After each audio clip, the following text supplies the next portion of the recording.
மட்டும் வந்து முஸ்லீம்களை தீவிரவாதியா பயங்கரவாதியா சமூக விரோதியா காட்டி திரைப்படம் எடுப்பேன்.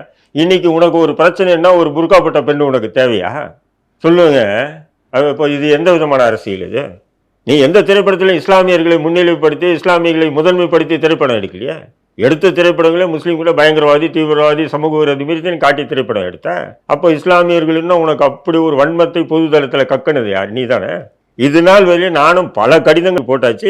ஒரு மன்னிப்போ அல்லது ஒரு வருத்தம் கூட தெரிவிக்கலாம். இன்னைக்கு எந்த நீ ஒரு முஸ்லீம் பண்ண வந்து ஒரு ஹிஜாப் போட்ட முஸ்லீம் பண்ண பக்கத்தில் வச்சுக்கிட்டு வேல்முருகனை திட்ட வச்ச? இதுதான் என்னுடைய கேள்வி. இல்லை உங்ககிட்ட இருக்கிற அல்ல கையை விட்டு திட்ட வை. ஏன் முஸ்லீம் பெண்ணை வச்சு எங்க திட்ட வைக்கிற? எங்களுக்கும் வேல்முருகனுக்கு இல்லை உறவை வந்து உடைக்க பார்க்குறியா நீ? விஜய் அந்த இன்டென்ஷன்ல பண்ணணும். அந்த இன்டென்ஷன் விஜய் எதுக்குன்னு கேட்குறேன்.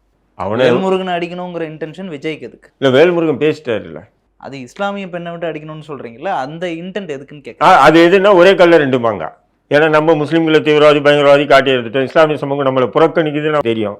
நாலு சொல் ஆமாம் எவன் ஓட்டு போடுவோம் முஸ்லீம் அப்படியே ஓட்டு போடுறான்னு சொன்னால் ஏதோ இந்த ரசிகர்ன்ற போர்வையில் ஏதோ ஒன்று ரெண்டு ஓட்டு விழுமத்தோ இஸ்லாமிய சமூகமெல்லாம் விஜய்க்கெல்லாம் ஓட்டே போடாது. நான் அவனை சொல்கிறேன், எழுதி வச்சிங்க.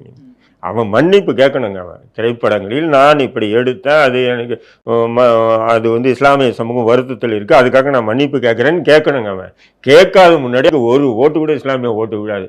நீ வேஷம் போடலாமே தவிர நிச்சயம் உனக்கு ஓட்டு விடாது.